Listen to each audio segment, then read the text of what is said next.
Assalamualaikum warahmatullahi wabarakatuh. Pada kesempatan kali ini, kami dari kelompok 4 akan mempresentasikan materi tentang ayat-ayat psikologi pendidikan dalam Al-Quran.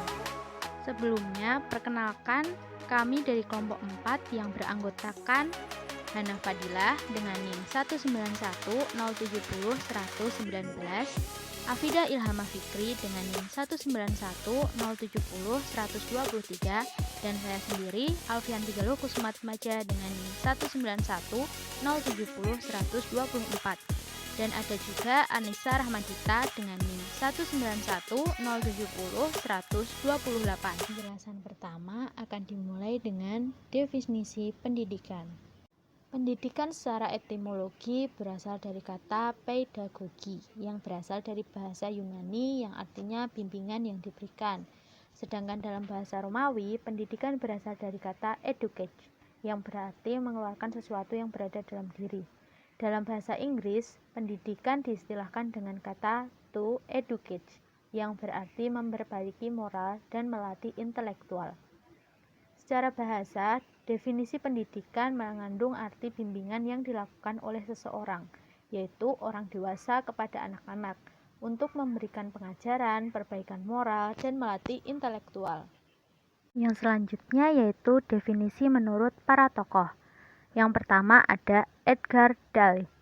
Pendidikan sebagai dasar yang dilakukan oleh keluarga, masyarakat, dan pemerintah melalui kegiatan bimbingan, pengajaran, dan latihan yang berlangsung di sekolah dan di luar sekolah sepanjang hayat untuk mempersiapkan peserta didik agar dapat memainkan peranan dalam berbagai lingkungan hidup secara tetap untuk masa yang akan datang. Tokoh yang kedua yaitu Ivan Illich. Pendidikan adalah proses memberikan manusia berbagai macam situasi yang bertujuan untuk memberdayakan diri dengan mempertimbangkan aspek penyadaran, pencerahan, pemberdayaan, dan perubahan perilaku. Tokoh yang selanjutnya yaitu Ki Hajar Dewantara. Pendidikan yaitu menuntun segala kekuatan kodrat yang ada pada anak-anak agar mereka sebagai manusia dan sebagai anggota masyarakat dapat mencapai kemaslahatan dan kebahagiaan setinggi-tingginya. Selain pengertian di atas, Islam juga menjelaskan tentang pendidikan dengan berbagai istilah. Antara lain yang merujuk mengenai konsep pendidikan adalah kata at-tarbiyah. Kata at-tarbiyah berasal dari kata rob yang berarti membina atau menumbuhkan sesuatu setahap demi setahap hingga mencapai batas yang sempurna. Sedangkan kata robani mengandung pengertian orang yang sempurna, ilmu dan takwanya kepada Allah Subhanahu wa Ta'ala. Robani adalah orang-orang yang memiliki ilmu pengetahuan yang sempurna yang terpanggil untuk mengajarkan ilmu dan kemampuan wawasan pengetahuan untuk disebarkan kepada masyarakat. Dalam makna sederhana, kata robani dapat diartikan sebagai pengajar atau pendidik. Zakiyah Darajat juga menjelaskan jika pendidikan Islam adalah usaha untuk membina dan mengasuh peserta didik agar senantiasa dapat memahami ajaran Islam secara menyeluruh serta menghayati tujuan yang pada akhirnya dapat mengamalkan dan menjadikan Islam sebagai pandangan hidup. Adapun tujuan pendidikan menurut Al-Ghazali adalah menjadikan insan purna yang mendekatkan diri kepada Allah Subhanahu wa Ta'ala dan menjadikan insan purna yang bertujuan mendapatkan kebahagiaan di dunia dan akhirat. Untuk materi yang kedua adalah teori-teori pendidikan dalam Al-Quran. Yang pertama adalah Al-Quran dan hadis sebagai landasan teori pendidikan. Adapun prinsip-prinsip dari Al-Quran yang pertama adalah tauhid dan risalah ilaihah. Tauhid menjadi prinsip yang dijadikan landasan utama karena di dalamnya memberikan pemahaman tentang keesaan Allah dan eksistensi manusia dengan penciptaannya. Dalam ilmu pendidikan, tauhid diumpamakan sebagai akar yang dapat mentransfer energi pada pohon dan daun. Sedangkan risalah ilaihah merupakan pesan-pesan Allah yang diberikan kepada Rasulullah untuk diajarkan kepada manusia. Setiap Rasul mendapat risalah ilaihah yang sama yaitu risalah tauhid di mana Allah SWT mengajarkan dan meyakinkan kepada setiap Rasul untuk mengesahkan dan menyembah Allah. Lalu adapun sumber yang kedua yaitu adalah hadis. Dalam konteks pendidikan, hadis memiliki fungsi yang sangat penting, yaitu menjelaskan metode pendidikan Islam yang bersumber dari Al-Quran secara konkret dan penjelasan lain yang belum dijelaskan dalam kitab suci tersebut, dan menjelaskan metode pendidikan yang telah dilakukan Rasulullah dalam kehidupan keseharian dan cara beliau menanamkan keimanan. Rasulullah sebagai figur sentral telah memberikan tauladan dalam mendidik dan membimbing dengan langsung mengajar atau sebagai guru. Rasulullah juga memerintahkan untuk pendidikan sepanjang hayat, mulai dari buayan sampai ke liang lihat. Pesan yang disampaikan Rasulullah ini mencerminkan adanya optimisme dalam menggali ilmu dan menjadikan ilmu sebagai penuntun hidup umatnya sepanjang masa. Lalu yang kedua adalah teori pendidikan dalam Al-Quran. Dalam pandangan Islam, terdapat teori yang menjelaskan mengenai perkembangan individu dalam proses belajar atau pendidikan, di mana teori ini disebut dengan teori fitrah. Kata fitrah sendiri secara etimologi berasal dari bahasa Arab, yaitu fatoro, yang berarti pecah atau belah. Sedangkan menurut istilah fitrah sebagaimana didefinisikan oleh Muhammad Arifin, yaitu kemampuan dasar atau potensi dasar manusia yang dibawa sejak lahir. Dengan potensi dan kecerdasan yang dianugerahkan kepada manusia, memberikan peluang manusia untuk menjadi ulul albab. Manusia ulul albab adalah manusia dengan kecerdasan dan kemampuan paripurna atau sempurna yang Allah SWT berikan, karena potensi dan tekad pribadi manusia untuk menjadi makhluk terbaik.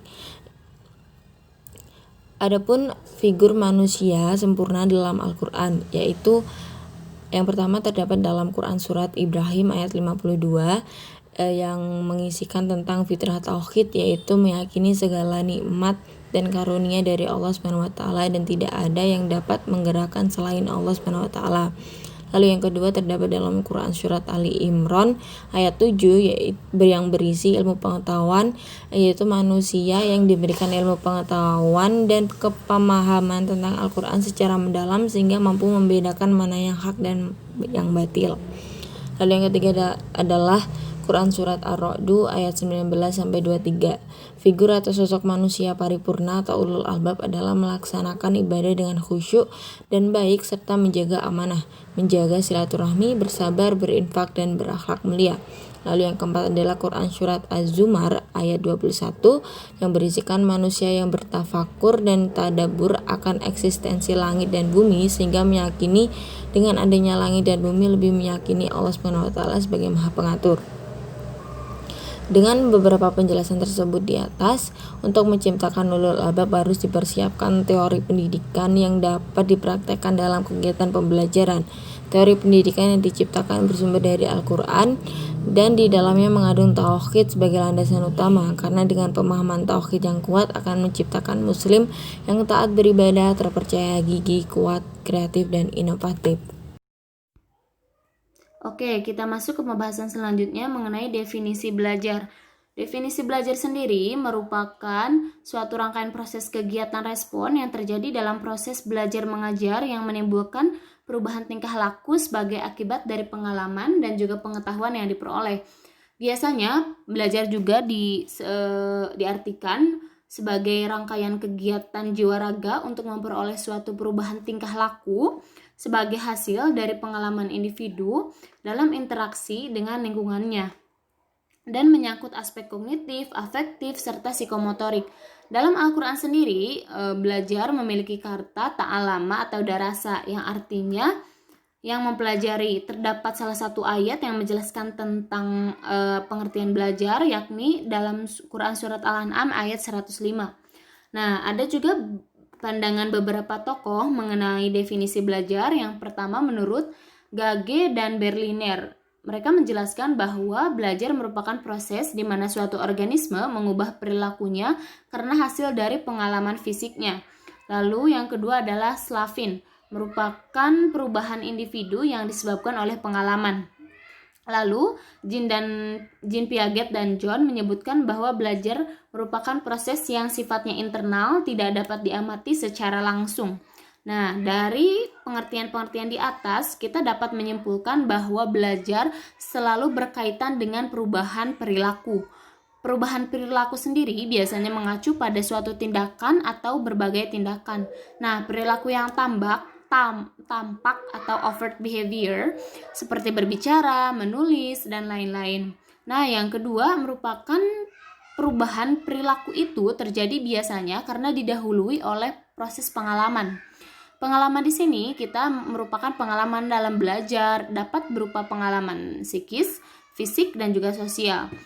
Dengan itu, perubahan perilaku yang disebabkan oleh faktor adaptasi penginderaan dan kekuatan mekanik tidak dipandang sebagai perubahan yang disebabkan oleh pengalaman. Lalu yang ketiga, perubahan perilaku karena belajar bersifat relatif permanen. Lamanya perubahan perilaku sendiri terjadi pada diri seorang memang sulit untuk diukur. Perubahan perilaku itu dapat berlangsung dalam 1 hari, 1 minggu, 1 bulan, atau bahkan bertahun-tahun. Nah, oleh karena itu, apabila seseorang mampu memahami proses belajar dan menerapkan pengetahuan yang diperoleh dalam proses belajar pada kehidupan nyata, maka ia akan mampu menjelaskan segala sesuatu yang ada di lingkungannya. Nah, aktivitas belajar, bahasan yang dimaksud dengan aktivitas belajar sendiri di sini ialah keterlibatan penginderaan atau raga dalam hal menopang proses belajar, apalagi belajar sudah berhubungan dengan belajar menulis, membaca, mengingat, praktek, dan juga lain sebagainya. Untuk aktivitasnya, yang pertama mungkin adalah mendengarkan. Mendengarkan dalam bahasa Arab kan istilahnya adalah istama'a, yastami'u, istama'an. Artinya mendengarkan. Nah, mendengarkan merupakan salah satu aktivitas belajar. Hal ini dikarenakan manusia oleh Allah diberikan penginderaan dengan telinga untuk alat mendengarkan. Lalu yang kedua adalah melihat. Melihat merupakan salah satu aspek penting dalam belajar, karena dengan melihat individu mampu dengan mudah mengamati sesuatu sehingga ia bisa menirunya atau belajar dari apa yang ia lihat. Nah, aktivitas ini tuh sering dilakukan oleh anak kecil yang sedang belajar dari melihat dan juga mengamati apa yang dia lihat, lalu dia mengaplikasikannya. Lalu yang ketiga adalah membaca. Membaca sendiri merupakan suatu aspek yang memang sering kita lakukan di dalam pembelajaran. Nah, jika kita memahami bahwa belajar ialah untuk mendapat ilmu pengetahuan, maka membaca adalah salah satu jalan utama untuk menuju ilmu pengetahuan tersebut. Lalu selanjutnya adalah menulis. Menulis sendiri merupakan kegiatan yang tidak bisa terpisahkan dari aktivitas belajar. Nah, dalam menulis di sini tidak hanya sekedar mencatat atau tidak menyalin apa yang ditulis oleh pengajar, tetapi di sini lebih harus menunjang terhadap tercapainya tujuan pembelajaran. Ini berarti kita tidak boleh menulis sembarangan karena akan mendatangkan kerugian baik material maupun pemikiran. Lalu yang kelima adalah menghafal. Menghafal merupakan salah satu aktivitas belajar dengan tujuannya agar setiap apa yang kita belajari akan teringat di dalam pikiran kita. Menghafal sendiri memiliki kaitan erat dengan mengingat, karena dengan menghafal akan mudah untuk mengingat dan juga mereproduksi pengetahuan jika sewaktu-waktu dibutuhkan. Lalu yang keenam adalah berpikir. Berpikir merupakan bekerjanya kekuatan yang berusaha mencapai ilmu pengetahuan melalui bimbingan akal. Nah, banyak sekali istilah dalam Al-Quran yang menyinggung tentang aktivitas berpikir dalam belajar, seperti nazara, tadabbur, dan juga lain sebagainya. Dengan berpikir, seseorang bisa menemukan sesuatu hal yang baru atau yang tidak bisa mengetahui tentang hubungan sesuatu. Nah, dengan berpikir kita juga bisa seperti dalam belajar pasti tentunya kita perlu berpikir, karena dengan berpikir kita akan menemukan jalan keluar dari masalah dalam yang kita hadapi dari pembelajaran tersebut. Lalu yang ketujuh adalah perjalanan ilmiah. Harus kita ketahui bahwasannya sumber belajar tidak hanya berasal dari buku yang sifatnya memang tertulis, tetapi kita juga bisa melihat dari fenomena alam, membaca manusia, membaca situasi masyarakat, dan lain sebagainya. Yang terakhir adalah praktik ataupun tadrib. Nah, proses pembelajaran biasanya akan sangat mudah jika tepat sasaran dan juga langsung dipraktekkan. Sekian penjelasan dari saya, dilanjutkan oleh anggota. Selanjutnya ada poin terakhir, yaitu poin yang kelima, ayat dan hadis tentang psikologi pendidikan.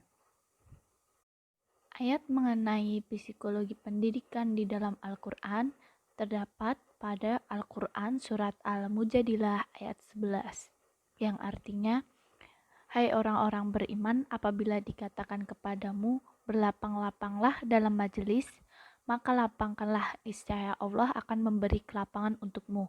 Dan apabila dikatakan, berdirilah kamu, maka berdirilah, niscaya Allah akan meninggikan orang-orang yang beriman di antara kamu dan orang-orang yang diberi ilmu pengetahuan beberapa derajat.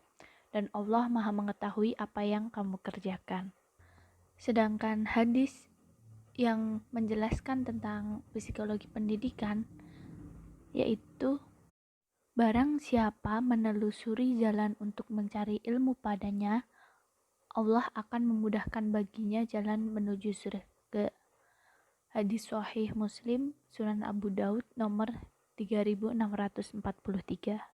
Jadi, pendidikan itu sendiri memiliki arti bimbingan yang dilakukan oleh seseorang atau orang dewasa pada anak-anak untuk memberikan pengajaran, perbaikan moral, dan melatih intelektual. Al-Quran dan hadis sebagai landasan teori pendidikan. Karena prinsip dalam Al-Quran adalah tauhid dan risalah ilahiyah, hadis adalah risalah. Dan teori pendidikan dalam Al-Quran itu sendiri, dalam pandangan Islam, terdapat teori yang menjelaskan mengenai perkembangan individu dalam proses belajar. Nah, teori ini disebut teori fitrah. Aktivitas belajar menurut ayat Al-Quran yang dikaitkan dengan ayat Al-Quran itu mendengarkan, melihat, membaca, menulis, menghafal, berpikir, perjalanan ilmiah, praktek, atau tadrib.